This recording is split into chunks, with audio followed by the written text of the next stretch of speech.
Hello everyone, welcome back to my channel Ramya life and living. అందరూ ఎలా ఉన్నారు? నేనైతే చాలా బాగున్నాను.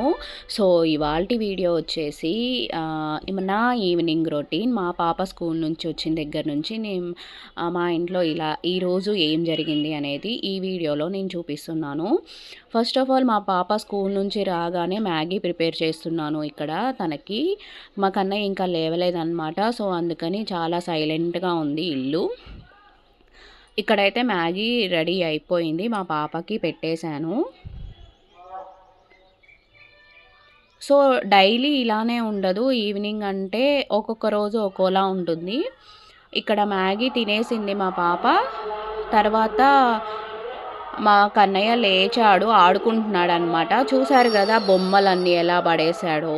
ఇంకా మా కన్నయ్య లేచాడంటే ఇల్లు గందరగోళంగా ఉంటుంది, చాలా సందడిగా ఉంటుందన్నమాట. ఇద్దరు ఆడుకుంటూ ఉంటుంటే వాళ్ళు బొమ్మలన్నీ ఇలానే పడేస్తూనే ఉంటారు, నేను సర్దుతూనే ఉంటాను. ఇంకా పిల్లలు ఉన్న ఇల్లు ఇలానే ఉంటుంది కదా, ఇలా ఉంటేనే కళగా ఉంటుంది నాకు తెలిసి. బట్ నేను ఎప్పటికప్పుడు ఇల్లంతా నీట్గా సర్దుతూనే ఉంటాను. అలా సర్దితేనే మనకి ఇల్లు చాలా నీట్గా అనిపిస్తుంది. సో ఇక్కడైతే నేను బొమ్మలన్నీ సర్దుతున్నాను. రోజుకి చాలా టైమ్స్ సర్దుతూనే ఉంటాను. వాళ్ళు పడేస్తూనే ఉంటారు, నేను సర్దుతూనే ఉంటానన్నమాట. ఇంకా పిల్లలతో అంతే కదా. తర్వాత నేను ఇక్కడ మొక్కజొన్న బూరెలు ప్రిపేర్ చేస్తున్నాను. వాటి కోసం మొక్కజొన్న గింజల్ని ఇలా రెడీ చేసి పెట్టుకున్నాను తీసుకొని. తర్వాత బెల్లం కూడా తురిమి పెట్టుకున్నాను. 2 గ్లాసెస్ గింజలకి 1 గ్లాస్ బెల్లం అయితే మనకి కరెక్ట్గా సరిపోతుంది స్వీట్నెస్ అనేది. ఇక్కడ నేను మిక్సీ పట్టుకుంటున్నాను. గింజలు కొంచెం ఇలా కచ్చపచ్చగా మిక్సీ పట్టుకున్న తర్వాత దాంట్లో బెల్లం వేసి పట్టుకుంటే మనకి ఆ కన్సిస్టెన్సీ అనేది కరెక్ట్గా వస్తుంది. మనం ఫస్ట్గానే బెల్లం వేస్తే అది వాటరీగా అయిపోతుంది.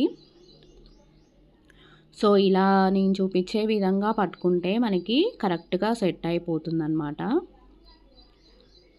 ఇక్కడైతే అంతా మిక్సీ పట్టేశాను, కరెక్ట్గా వచ్చింది. స్వీట్నెస్ కూడా కరెక్ట్గా సరిపోయింది.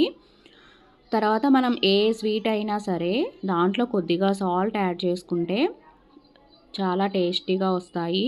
ఇక్కడ నేను కొద్దిగా సాల్ట్ యాడ్ చేశాను. తర్వాత స్టవ్ మీద ఆయిల్ కూడా పెట్టేశాను. ఆయిల్ హీట్ అయింది. మనం సిమ్లో పెట్టేసి ఇలా నేను చూపించే విధంగా కొంచెం కొంచెం పిండి తీసుకుంటూ బూరెల్లాగా చేసుకొని అందులో వేసుకుంటే సిమ్లో పెట్టి మనం ఫ్రై చేసుకోవాలి. లోపల కూడా బాగా ఉడుకుతుంది. హైలో అస్సలు ఫ్రై చేయొద్దు. ఇలా పొంగితే బూరెలు అనేవి చాలా టేస్టీగా వస్తాయి, మెత్తగా ఉంటాయి.